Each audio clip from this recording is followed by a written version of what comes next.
Yes, no, maybe? Yes, ma'am. Okay. All right. All right. So let me just welcome Ashu again and welcome Ashu and thank you.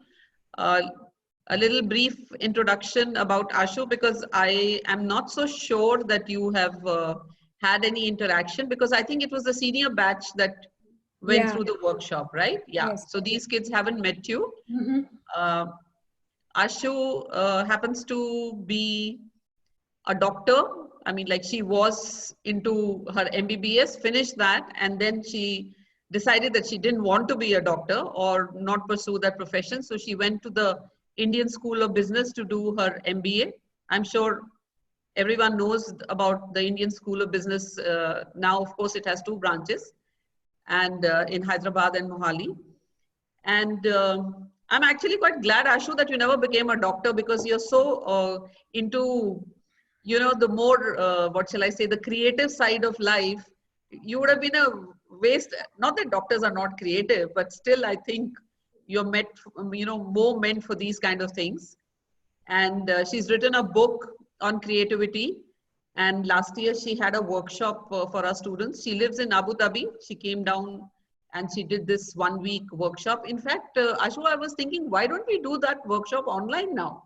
Absolutely, we can. We can. Yeah, it would be wonderful for these students and then all the guests that you had. I mean, we can have them online and Online, absolutely, absolutely. conduct that. Yes. We should do that in the near Yeah. future. So, Ashu is right now a little caught up because her younger daughter is having her exams. And I must also tell you that this very valued buddy program that we have in the university, yes, you all got buddies when you came, the ones who looked after you. So it was actually Ashu's daughter who's now working in the US and she was studying there. She's the one who gave me the idea of, to how to have the buddy program. And in fact, Ashu, this year the kids are really crying. They're saying that if campus doesn't open on time, how will we become buddies? I said, wow, You can be what a e-buddy. problem to have. They're E-buddies. stressing about that. So please tell Anvi that people are waiting to become buddies. So I'm not going to eat up into your time, Ashu. Welcome. I know you're having a very busy time, but thank you so much for giving us this slot that you've spared for us. And Ashu ma'am is going to talk about the new normal. Very interesting. So, and I hope that you have thought about the question that she gave you and that you have a pen and a paper handy to scribble down whatever thoughts may need to be penned down. Over to you, Ashu. Okay, thank you so much, Poonam, and hello, everyone. Without any ado, let's just start today's session. I'm trying to share my screen right away, and give me a minute.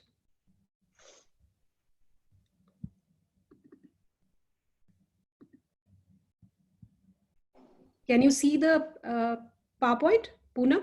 Yes, yes, the Yeah. new normal. Yes. So I'm putting it on the slideshow. Okay. So the new normal, that is the topic for that Poonam suggested that I should talk about. And you might be hearing this phrase so often these days. What is this new normal? We are all in a period of transition, change. We are all very confused about the things that are happening around us.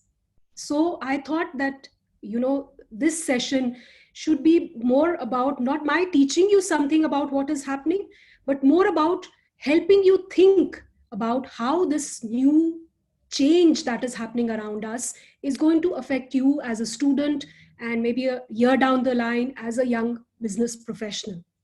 So what is this new normal? We were chatting before we started. Some of you might have heard our conversation. The new normal for me here is like it's a working day in Abu Dhabi. Normally, on a working day like this, I would be in my office doing my work. My daughter would be at school. My husband would be in his office, but we are all at home. I am in this one room sitting and chatting to you, all of you are also sitting at home. My daughter is taking an online exam. It's an end of year exam. She's in the 11th standard. And my husband is in the other room, probably doing some work of his own. So that is our new normal. Very, very difficult to accept, adjust right now. But slowly and gradually, I think we are getting used to it. So is the entire world. Let me give you some perspective about what is happening around the world. We are not alone when we talk about our new normal. So this picture, you might have seen this on the social media. It was circulated widely recently. Students returning to classes in China. Schools have started opening in China, but look at how the class looks. So when these students come in, they have to sanitize their shoes, their hands, they have to be wearing a face mask, and look at the cute little hats that they are wearing, which enables social distancing. This is the new normal. Another picture shared by a traveler. There are very few air travelers these days, very few airlines operating, only to ferry stranded passengers from one country to another. So this is the Singapore airport, one of the busiest airport in the world. On a normal day, it would have looked busy, bustling. There would have been 1,000 people in this space, but look at it now. This is again the new normal. One more picture I wanted to share again. Somebody shared this on Twitter and they titled it the new normal. That's why I decided to use it. So face masks, and how, you know, face masks have become a way of life for all of us. And it's hard to accept it, you know, to imagine that you'll, just like you brush your teeth, take a bath every day, you'll also be washing your face mask and putting a fresh one and going out wherever you're going. But that is the new normal. So just want to give you the perspective. Suppose you time traveled to thousands of years ago and went back to your ancestors who were living in the caves, and you told them that, you know, one day in the world, people are going to, you know, live in houses, drive cars, brush their teeth, take a bath. It would have been very difficult for them to accept that. But that is what the world is. The world will not stop. The world will not stop changing. It is going to keep changing. But what happens is when crisis happens, like the one that we are facing now, the change happens at a very rapid pace. The change which would have otherwise come very slowly, organically, over a period of time, suddenly happens very fast. It is not as if the world has not seen any crisis like these before. So if you go back in history, the first thing that comes to our mind is the world wars, right? So the First World War happened more than 100 years ago. So I took this picture and this quote because it is very interesting. It talks about the life in the trenches. So it's talking about the soldiers who used to, you know, stay in the trenches for months. And the quote here is of a soldier who says, "Months of boredom punctuated by moments of extreme terror." So let's imagine these soldiers who are staying in these trenches for months. They have nothing to do. Then suddenly, you know, the battle starts or a bomb is dropped, and suddenly they come into action, and now they're scared for their life. And if you extrapolate this to our situation today, it is very similar. What are we doing? We are sitting in our houses under lockdown. Most people are feeling bored, restless, because they are not being able to go back to their old routines. So normally the life is going on pretty normal for most part of the day. But then sometimes we look at a news channel, or sometimes we go to the infamous Worldometer website and look at the numbers of coronavirus cases that have happened in the day, the number of deaths that have happened. And then we suddenly start feeling very scared for our own health, for the health of our loved ones. So what we are feeling has been felt by these people who were in the front line in the World War I, right? But they say whenever there is a time of difficulty, it brings in some kind of opportunity. So let's talk about World War I only. What happened in World War I? What were the things that changed for better? And they changed very fast. First thing was the technology. You know, aviation technology, aeroplanes was a very new thing back then. They had just started using aeroplanes. But when the World War happened, the countries started using aeroplanes in the warfare. So it became like a competition among nations to better their air or aviation technology. You know, they wanted to build better aircrafts for combat. So what happened as a result is, once the World War I was over, the world got better aviation technology, and that is why travel became so much easier post World War I. Let's talk about advances in medicine. Something as simple as blood transfusion. Do you know that no blood transfusion happened in the world before World War I? It was a surgeon who was treating the soldiers at the front line who realized that most deaths were happening because of blood loss. So that is why he tried transfusing blood. And this is a technique which is so taken for granted these days when we talk about healthcare. So many lives are saved in road accidents, in surgeries, because you can do a blood transfusion. So that came to the world from World War I. Of course, when wars happen, the political landscape of the world also changes. So, after the World War I, for example, Russia had their revolution, and because of which communism came to the forefront, and Russia and so many other countries in the world adopted communism. But coming to this picture that you can see on the screen, this is actually an advertisement. And now I'm going to talk about women's rights. So this is an advertisement put for women to join factories manufacturing weapons. So you can imagine this world, millions of people are affected by the war. All the males, even young boys, 13, 14 years old, had gone to the front line to take part in the war. So who is left behind to run these factories for the essentials, for the weapons that these people need? So they try to engage the women and call them to join these factories. And this, look at the brilliant tagline that the ad has. On her, their lives depend. So your lives, their lives, the soldiers' lives depends on the women to go and start manufacturing the bullets, the guns in the factories. So the World War I brought a lot of change in the lives of women. Women now, for the first time, came out of their houses and started joining the workforce. Even subtle changes like before this time, the women used to be dressed only in dresses. When they came out to work in the factories, they started wearing trousers. They started cutting their hair.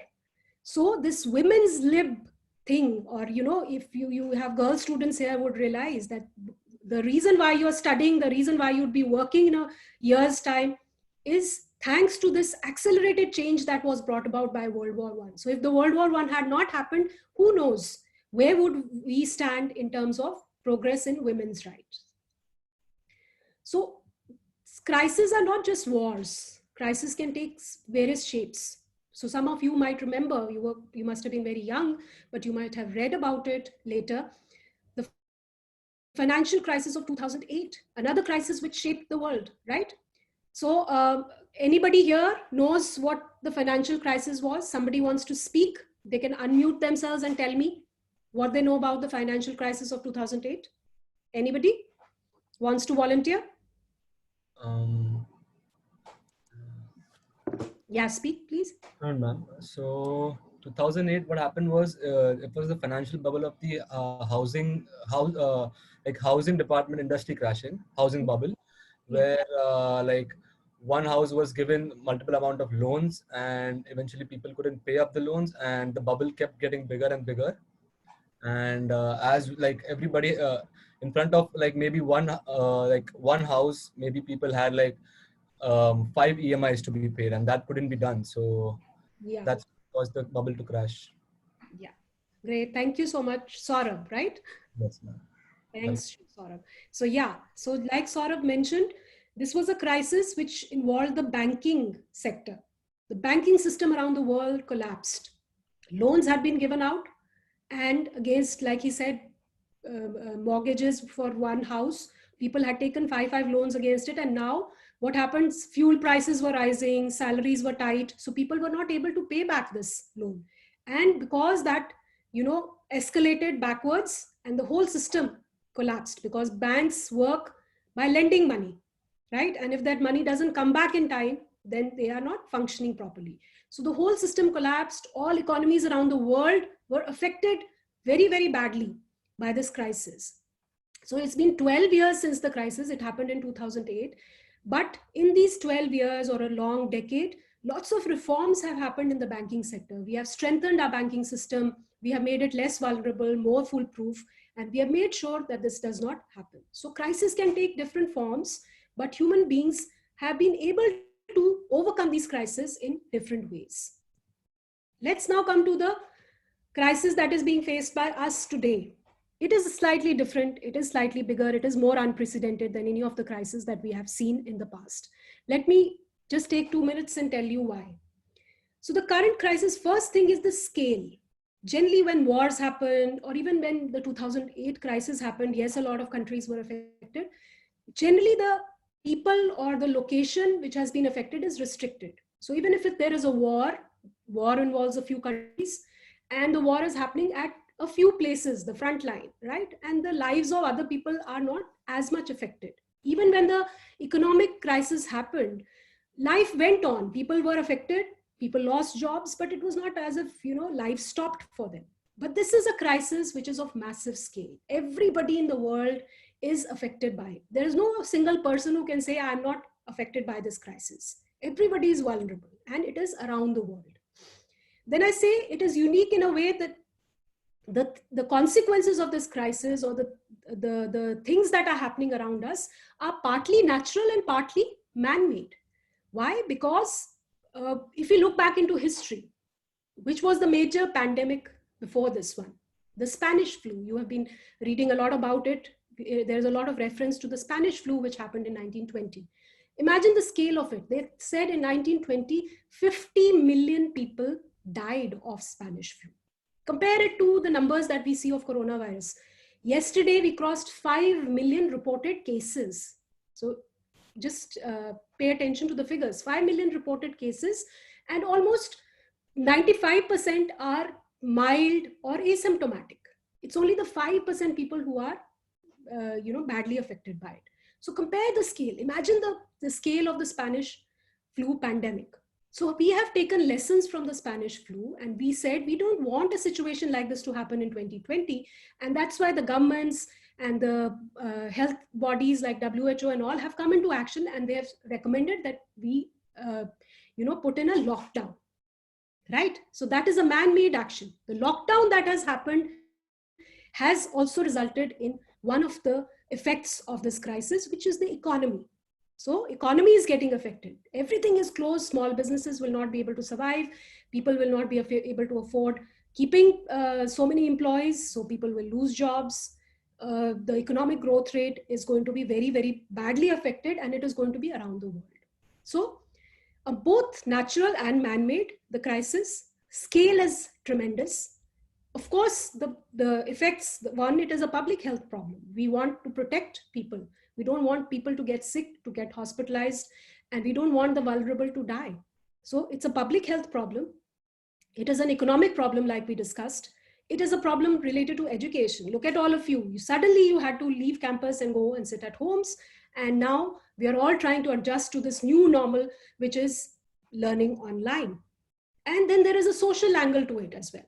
It is a disease which does not allow you to interact socially with each other. Social distancing is being mandated. So the social fabric is changing. People will not be able to see each other physically. And in my personal circles itself, I'm hearing stories where elderly parents are staying separately and the kids are in another city. They can't visit. People are getting sick. A parent has died, and the kids have not been able to attend the funeral. So it's a social problem as well, right? It is going to affect our society badly. Look at the numbers in Italy. They say that, a large part of one generation was actually wiped out. Old people just died in the month of April and March, So society will also change as a result of this crisis. So sounds very depressing. Let me give you some more depressing news, that it is still uncertain. We still don't know. It's still unfolding. We don't know where it will end, how it will end, when will we find a cure, how good the cure will be, how will the world function. We don't know yet. We don't have the answers.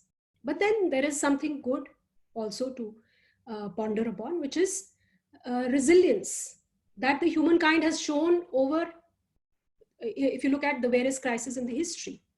We have come out stronger, more successful whenever something bad has happened. So if we go by that example, we are definitely going to get out of this crisis someday.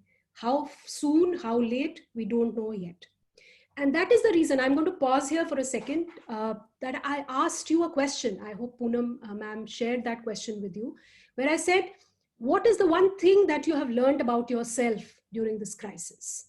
So can anybody share what their answers?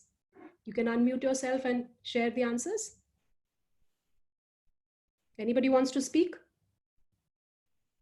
Or are you still thinking about it, what you have learned about yourself? Come on, guys. This is no rocket science.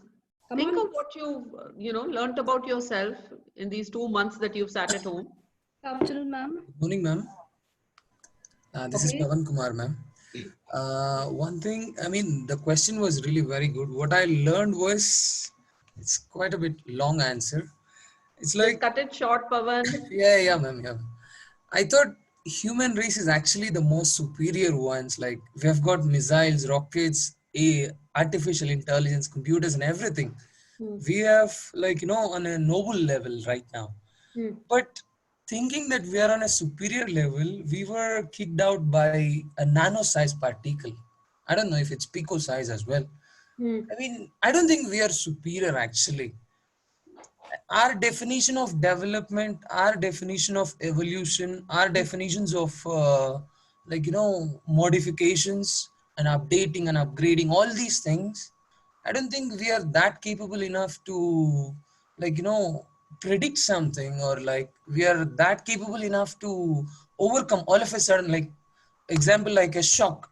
For example, we are unable to overcome a shock. Yeah. So, but what I learned was we are not that superior as what we think we are. There are a lot of other species on this planet which are much more superior and far better than us. Okay. Would be great if we start to learn lessons from a different perspective as well. Absolutely. Absolutely. Yeah. Wonderful. I didn't get your name. Pavan, you said? Pavan. Kumar, ma'am. Okay. So there was a girl who was wanting to speak.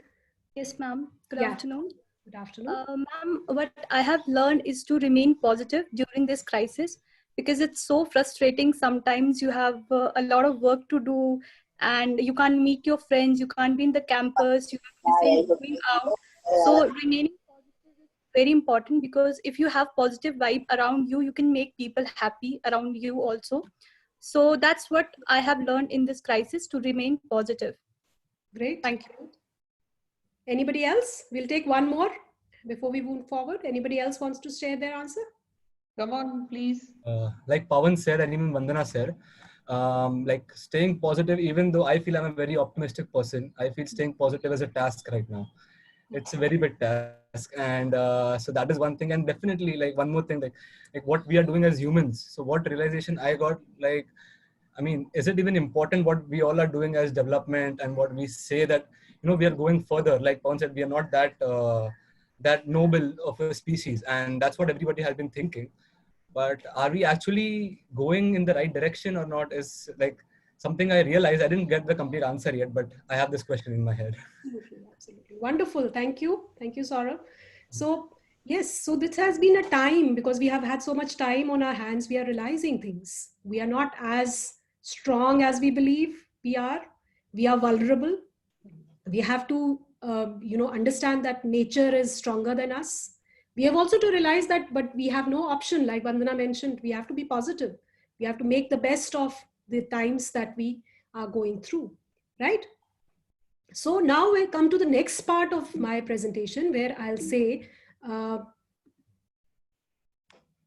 because like I mentioned, this session was to make you think more about the situation in context to what it means to you. So that's what we are going to discuss now.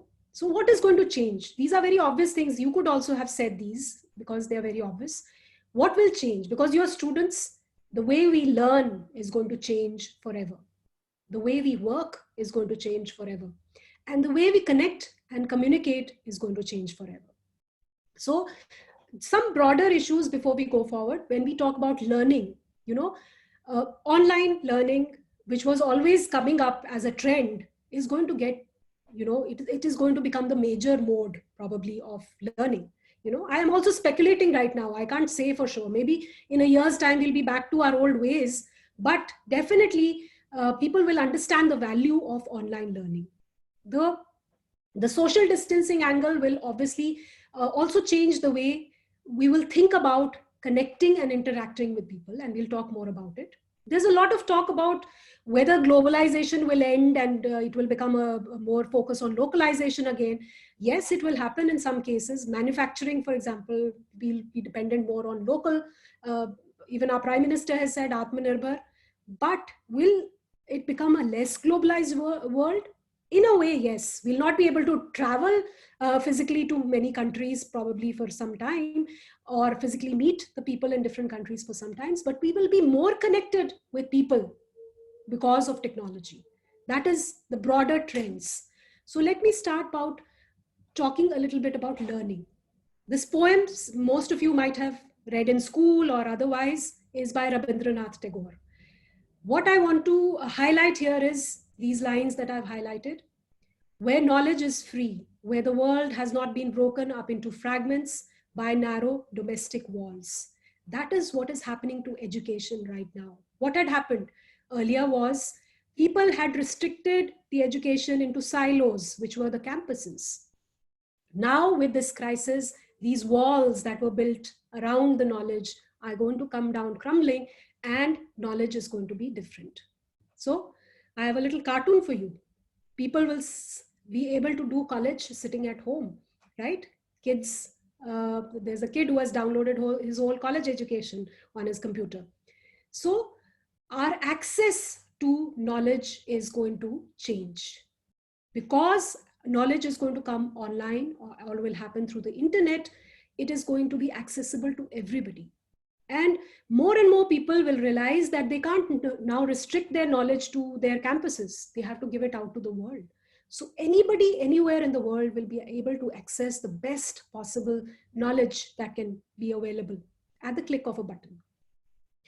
The knowledge will also change in a way that we will be focusing on educating students, or you as students will realize that you will be focusing more on skills of the future. So I don't know if you've seen this. There is a section on your My Shulini that I started a couple of months ago, and which is now stalled because of all the chaos.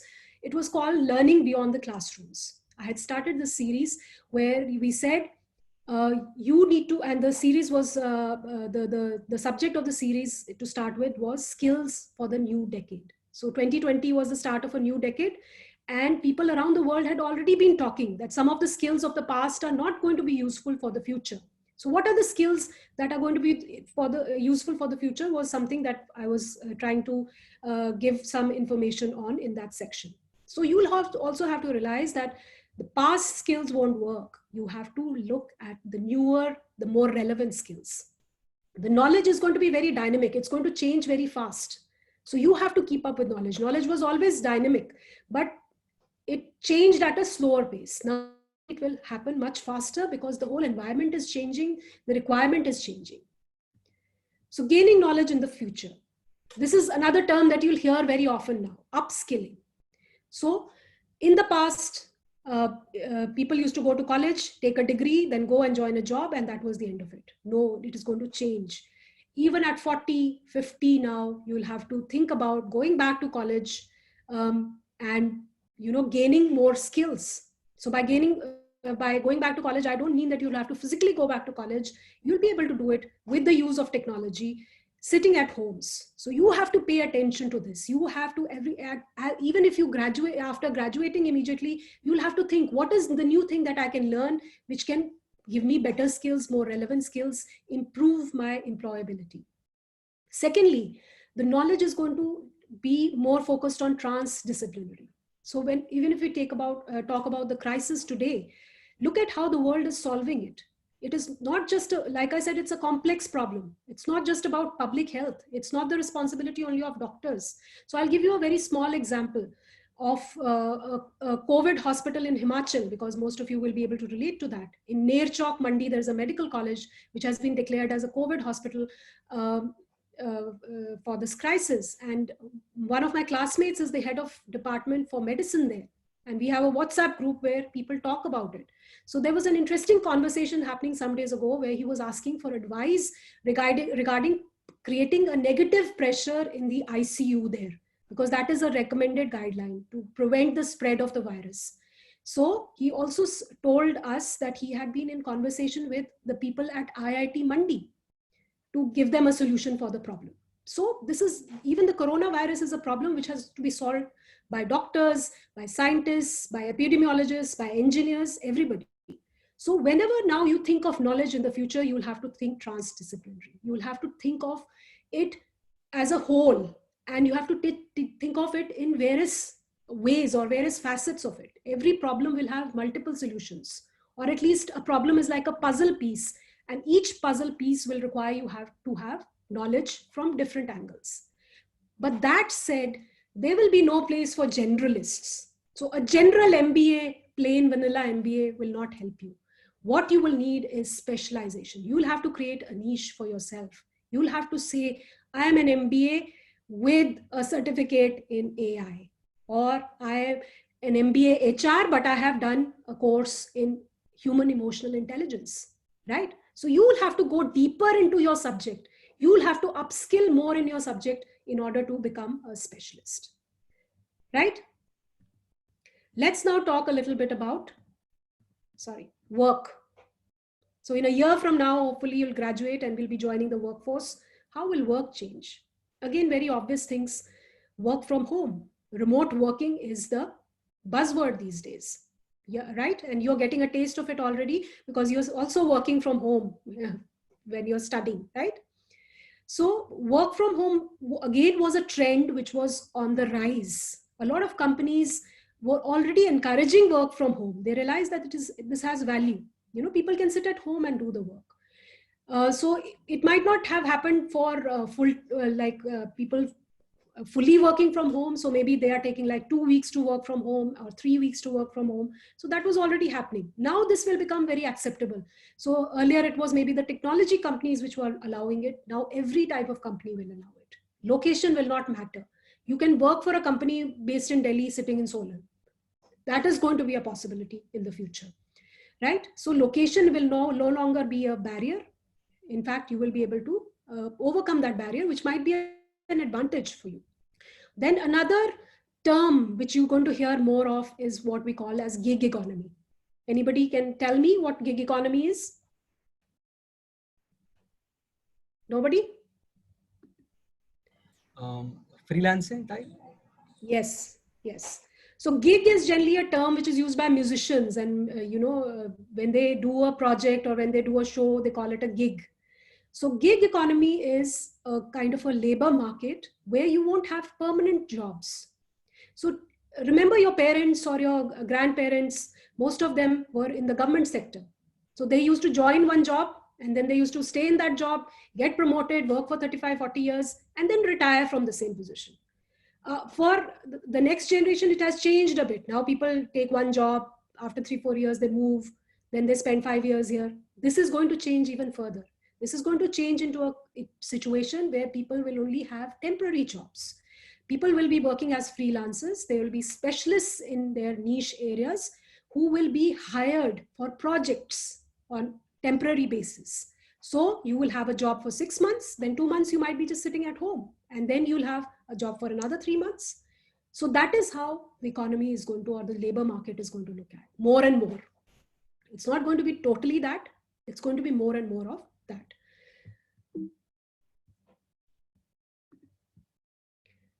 Okay, so these are some points that I've taken from an article, The Way We Work Could Change Forever, which is an article written by CNBC, which I just read yesterday. They have I think around 13 points were listed, but I just picked out 4 points that I found very interesting. Now, what this article says is that even if we go back to our, even if the world becomes normal and we find a cure and we are able to go back to our offices and work, it will never be the same. The standard 9 to 5 office hours is a thing of the past. Nobody will be expecting you to stay in office from 9 to 5. Probably you'll go in for a few hours to work, and then partially you'll be working from home, partially you'll be working over the internet, you'll be doing work over email, over Messenger or something like that. But you'll not be expected to be physically present in the office. More equitable for women. Even 100 years after the World War, we are talking about equal rights for women. You all are aware, the females here still might not be aware, but I can tell you with my own experience, it is very, very difficult to manage your home and to manage work. So there have been points in my career where I have dropped out because childcare or taking care of my children was my priority. And I wish we had, when I was younger, had this concept of working from home. There was nothing that I was contributing more by being in office. I could have done that work sitting at home and taking care of my children very well. So I think that is going to be a positive for women, where you can say you will be able to manage your home and work very well if this concept becomes acceptable. Then there has been a lot of talk about robots taking over your work, automation at work. That trend is going to get accelerated. You're going to see that faster than you expect. And finally, one very interesting issue is the issue of digital divide, which is, you might be experiencing this yourself when you're studying now online, is that we don't have access to the same amount of connectivity. So people are on 2G, 3G, some have broadband, some areas are not good when we talk about access to networks. So this is going to change. People are going to demand internet as a basic right. So basically, just like you have pani, bijli, you're going to have internet. So everybody is going to say that a good speed internet is a basic right that I want and has to be provided. Maybe the governments will step in. So this digital divide is going to close and it's going to become more and more accessible. Okay, now I'm going to take a minute and see if I can show you a small video. So I'm going to stop sharing the screen and I'm going to put that on. And Poonam, you'll have to tell me if you can see it when it appears so that I can play it then.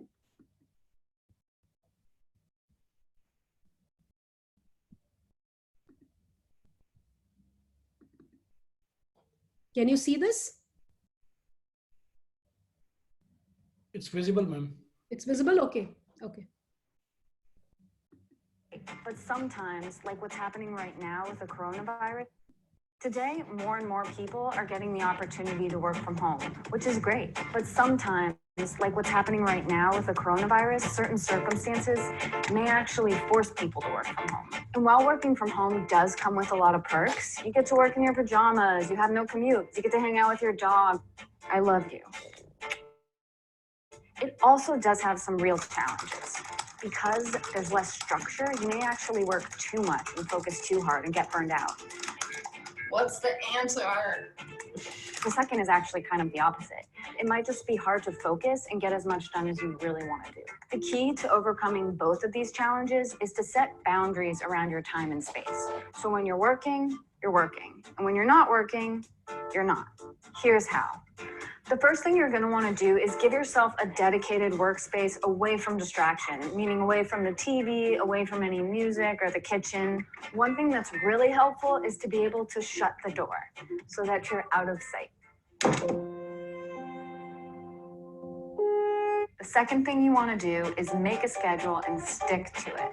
And it may sound silly, but you actually want to pretend that you're not working from home. So get up as you normally would, pour yourself a cup of coffee, sit down with your computer. It's good practice to play out for yourself what's acceptable and not acceptable to do during office hours. So for example, when you're at work, you're not going to play with your dog or listen to music. So don't do them while you're at home, actually focusing on your work.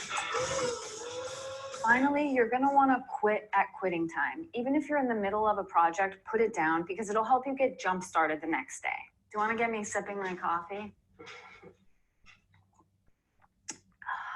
Okay. The third thing you're going to want to do is set boundaries. The people or animals in your life are going to see you at home and think you're taking the day off, but that's not the case. Buddy, I need you to listen to me. I know what this looks like, but it's not what it seems. You're going to want to explain to them unapologetically that you're working from home. We'll go on a walk at lunch, we'll go to the park.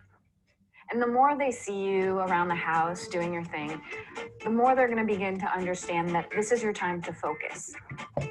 So at the end of the day, you might feel like you just didn't get enough done. This is pretty normal, and a lot of people feel this way when they work from home. That's why the last thing that's really important to do is celebrate your wins. Maybe you write them down and go over everything you did that day. These daily reminders are really good because they can create a virtuous cycle. And the next time you work from home, you might feel a little bit more focused, and just like better about your day when it's over, because it's not easy.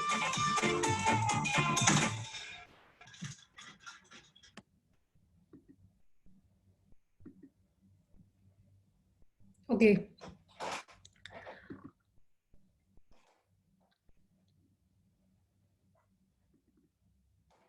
So this was a video about setting boundaries. So what happens is when we start working from home, or when like you guys are learning from home, it becomes very difficult, because earlier there was a routine. When you went to the university or into a classroom, you were supposed to study, and then you came back home or to your hostel room, and then you were supposed to relax.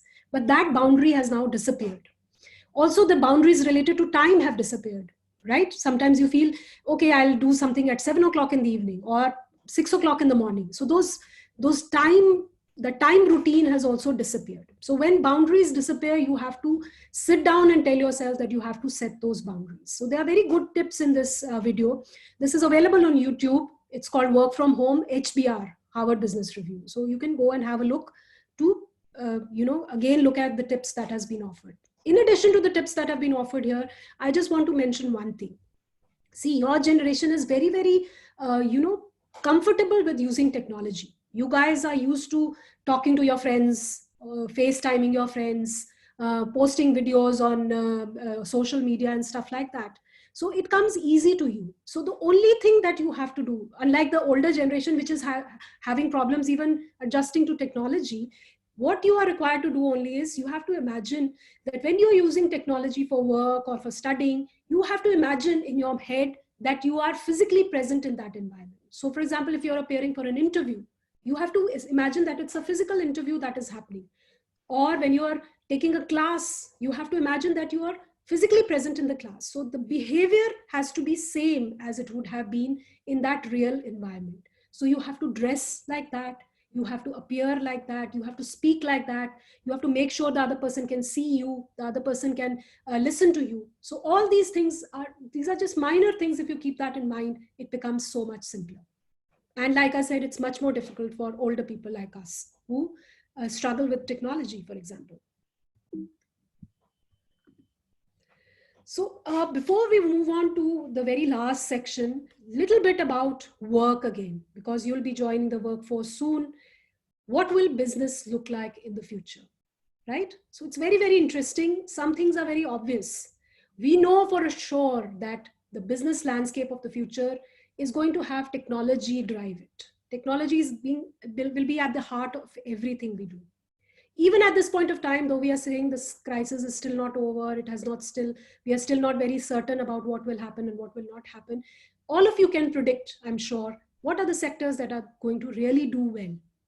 EduTech, FinTech, Health Tech, or everything related to technology in the fields of education, banking, healthcare apps, you have Arogya Setu, stuff like that is going to be big, right?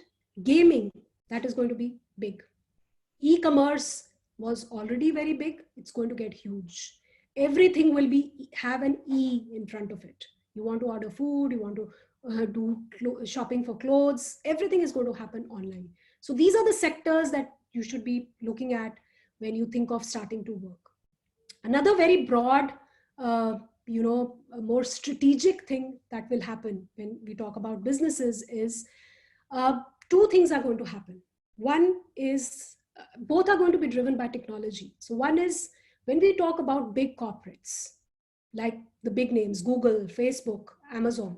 Amazon, if you look at the sectors that I've mentioned, EduTech, FinTech, HealthTech, gaming, e-commerce, they're already in all those sectors.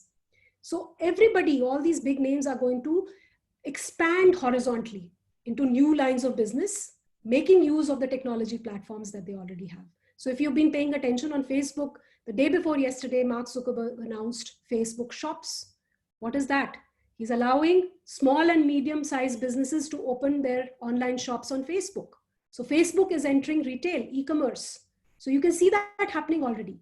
So here the technology will be making people consolidate their business, expand their business, and this will be the big names who have the resources to do that.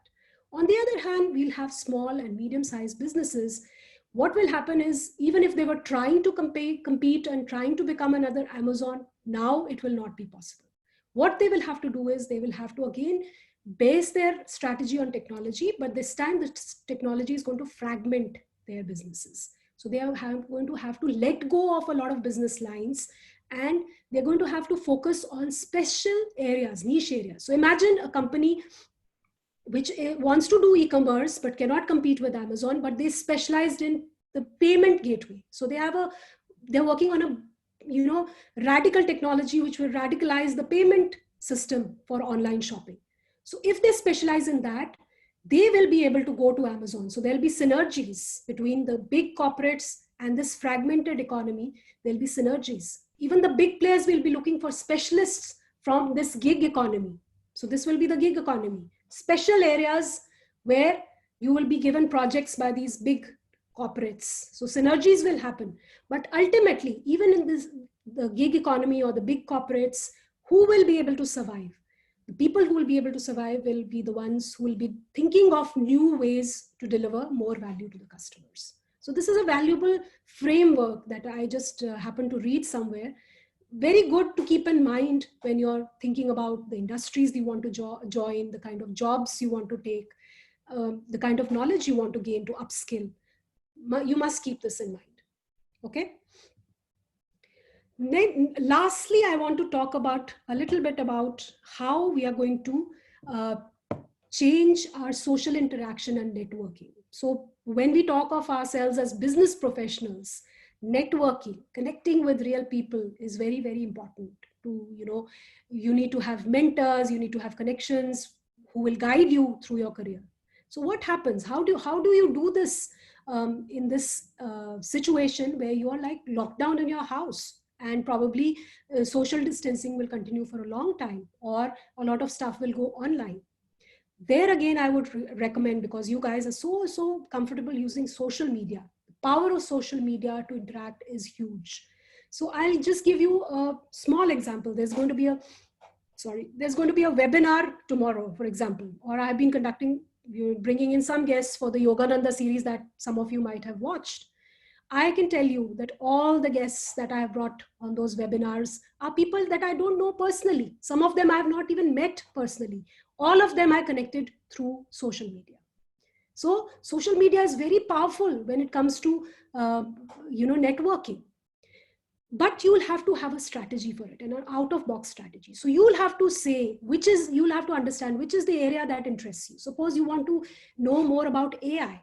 So on your social media, on your Twitter, on your Facebook, go and follow the best professor that is teaching AI in Harvard, in MIT, in Stanford. Start following them. Look at what they are saying. Ask them questions. And this is how you will build a network. You will get mentors. If you ask intelligent questions, people will answer your questions. People will connect to you. So this is a way of, networking in this particular crisis.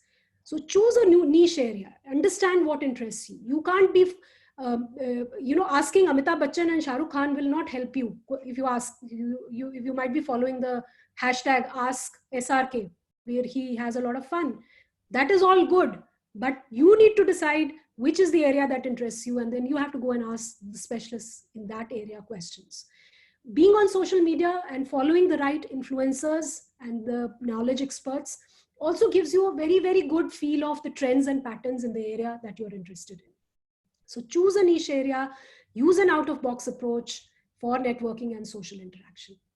Okay, so because I talked about the webinar, so I must also tell you, please attend tomorrow's webinar. It's going to be very, very interesting because we are getting a young person who's just a few years out of college. She's an IIT Kharagpur graduate in architecture, who has gone into social enterprise. So maybe some of you will be inspired to take that path once you attend that webinar. And you'll also see that how she's reinventing herself, because her enterprise was about building something physically. But now, because everything has gone online, how is she reinventing her purpose and her business strategy, if you may call it that, to get more out of this situation. So it's going to be very, very interesting, and it's going to be an extension of what we have been talking today.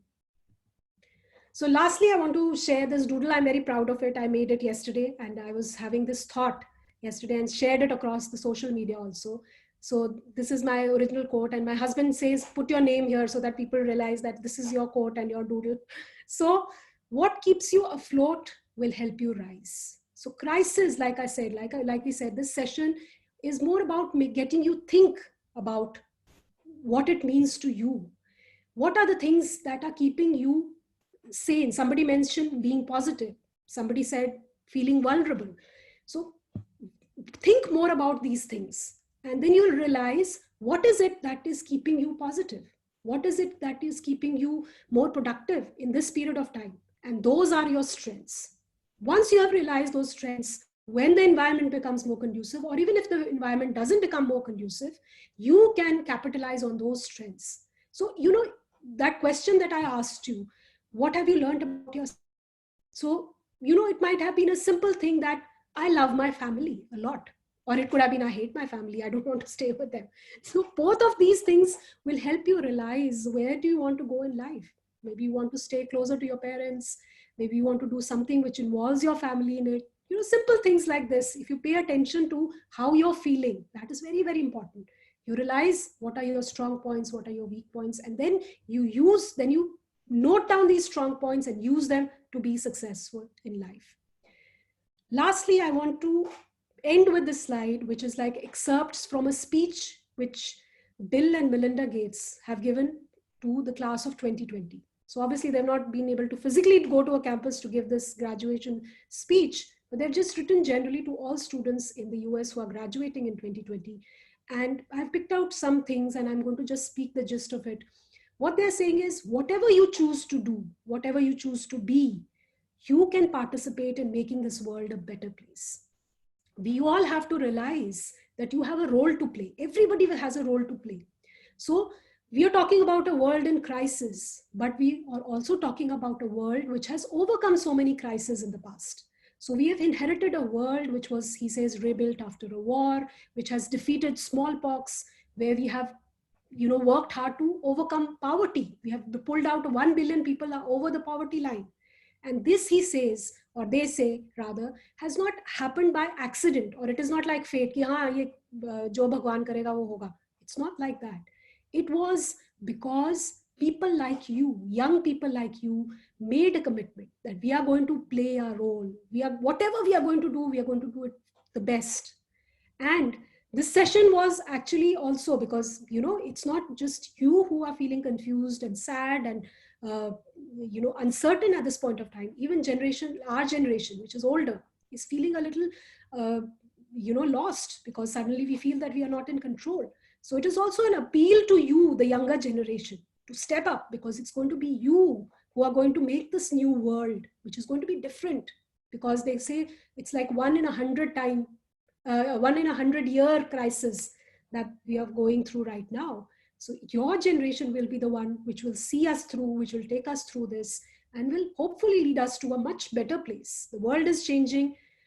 You have got to change with it, but you can do it. And you have to do it for the sake of your elder generation and for the sake of the next generations to come, right? So I'm going to end here. We'll take any questions, any remarks if somebody has. So the floor is open for everybody to speak.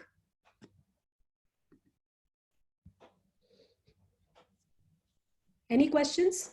Ma'am, I have a couple of questions for you. The first one is about, you mentioned in one of your slides that the working culture, like the way how people used to work for 9 to 5 is going to change.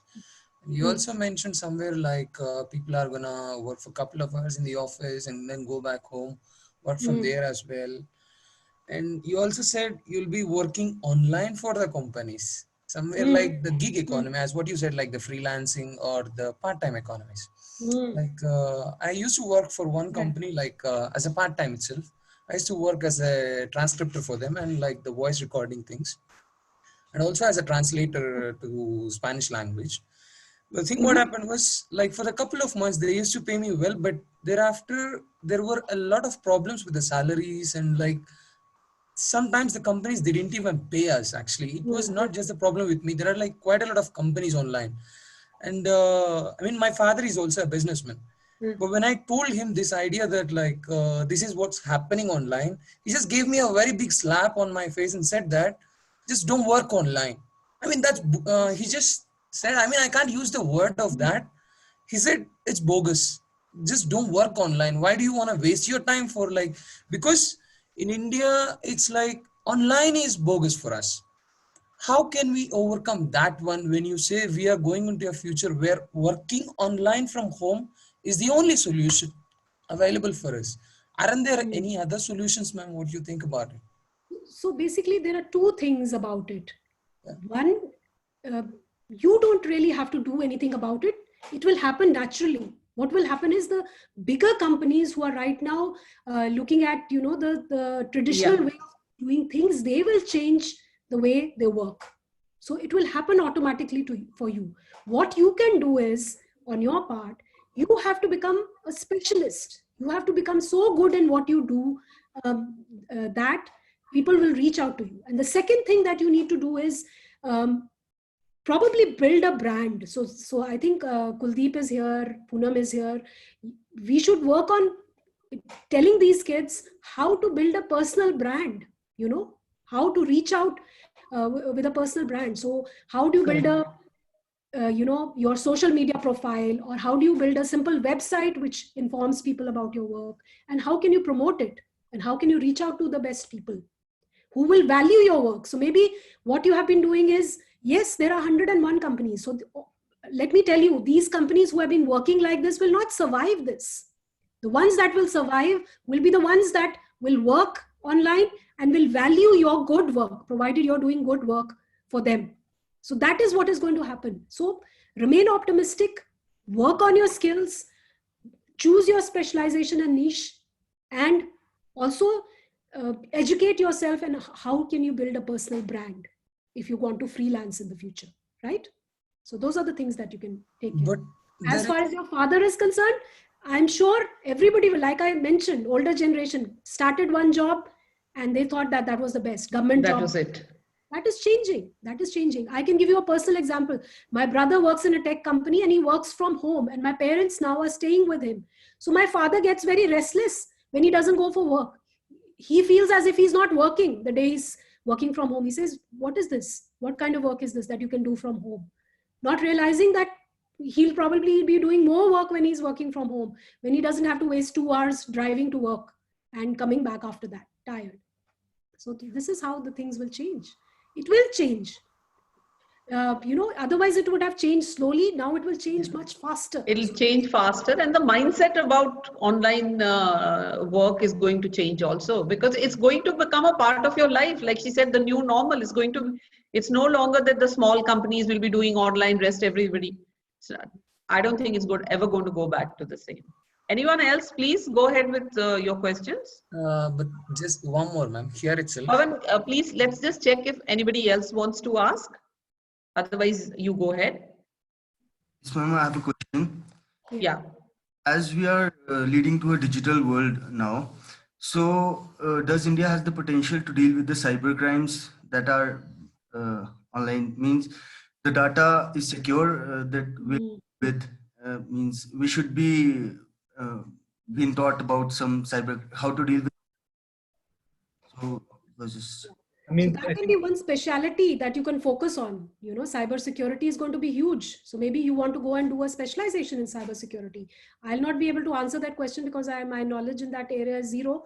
But I can see, yes, that is an important area. And why don't you explore doing something in that area? Something in that area, correct.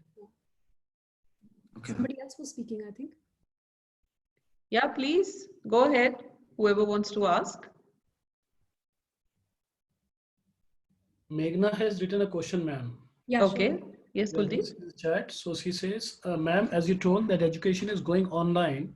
So do you think the students are able to gain knowledge which they were comfortable to gain by having physical classes and getting socialized? What are your views on this? Yeah, I have very, very strong views on that. Kuldeep knows that.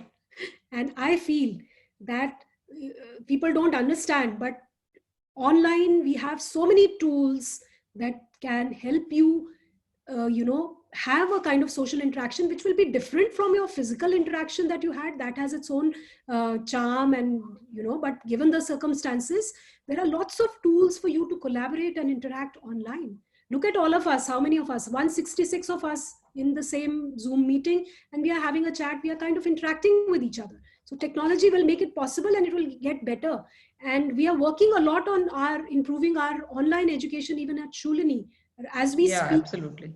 we are going to make tools available to you in the next semester that will help you, at least get a flavor of that social interaction, collaboration, because there is a type of students who learn only through social interaction. And so we don't want to deprive them of that and not affect their learning. So yes, it is possible, and we are going to make it possible, definitely.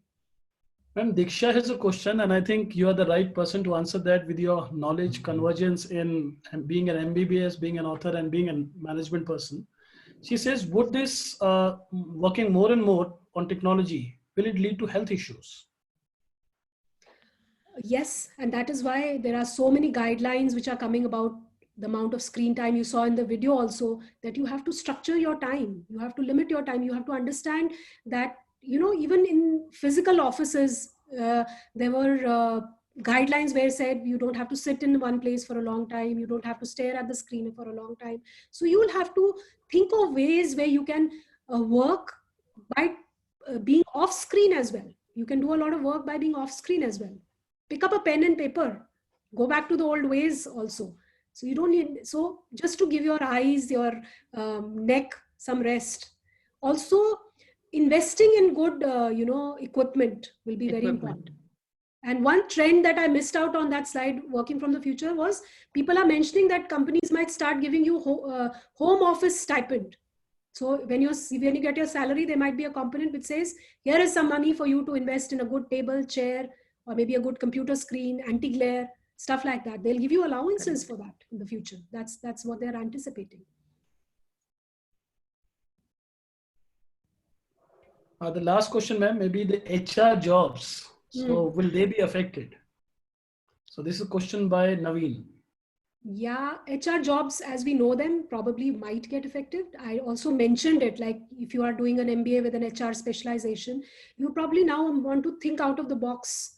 Read up more about skills of the future, go deep into human thing, maybe pick up some psychology course, pick up a course on or a certification program in emotional intelligence. Get a certificate from a top university and say that I have done something in emotional intelligence. Your chances of being hired for HR will improve then. But if you're just going to be a generic HR specialist, then that is not going to help that much. Ma'am, and I think we must take this last question because you are in depth in this, and Ashutosh is asking, the whole world is actually discussing this. Will online learning will also exist after the lockdown is over? Absolutely, yes. Because people will realize the benefit. So there's something called blended learning, which has been advocated for a very long time, that you must mix physical classes with a little component of online learning. So I think even if we emerge out of it and we are able to go back to campus and start regular classes, you will get so used to it, your teachers will get so used to it, that definitely a big component of your learning will happen online. And you realize that it is very effective.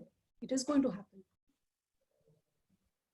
Thank you so much, ma'am. Poonam ma'am, over to you. Okay, thank you, Ashu. That was really amazing, and there's so much to think about now, how lives are going to change. I'm just hoping and praying that things, even if we have to live with the new normal for the rest of our lives, but at least some semblance of normalcy will return. And honestly speaking, maybe I'm the old school of thought, but for me, the personal touch, having my students with me, talking to them one-on-one, I know it can all happen online and eventually it will, but somehow I'm not yet 100% converted. Although I find that this, organizing, Kuldeep, this sprint is so much simpler. Like Agni was here just now and I said, yes, no Ratan Tata, no electrician, no speakers, no sound, all those things. But of course, technology sometimes lets us down a little bit here and there. But honestly, you guys are learning, so are we. As I said, For the first time, we've come online for the sprint. Then I gave a first online session. So people like us are also learning. So thank you so much. And that was really wonderful. And as Ashu said, that tomorrow's session, Pooja, that's her name, right? Yes. Yeah. So I've sent you an article about her, a couple of articles that Ashu had shared. I've put it on the group. Please go through it. There's a very small video. Have a look at it. Look up social enterprise. You know, be a little more prepared. And also we wanted to have a couple of panelists tomorrow. So Divyanshi has volunteered, and if any one of you, we'd like to have at least 2. So it'll be great to have you as panelists on a Guru Talk. Come on. I mean, this is a kind of opportunity that anyone would die for. So please ping me or Kuldeep separately and say that you'd like to do it, and then we can prepare a little bit for tomorrow's session. And so that's it from me. And it's 1 o'clock, and by 2:05, please log in. 2:15, Atul comes in and he's going to talk about networking skills. Could be a sort of an extension from what Ashu also talked about today. It's going to be very, very important again. So thank you, everyone. And we meet again in an hour's time. Okay, thank you, Poonam. Thank you so much, Ashu. Thanks, Satan. Thank you, ma'am. Very good. I enjoy teaching and I was missing that. So hope we can do some more of these. And I wish all of you good luck with all your endeavors, with all your studying, exams coming ahead. And I'm sure you'll do a stellar job. So thank you. Thank you. Thank you so much. Okay.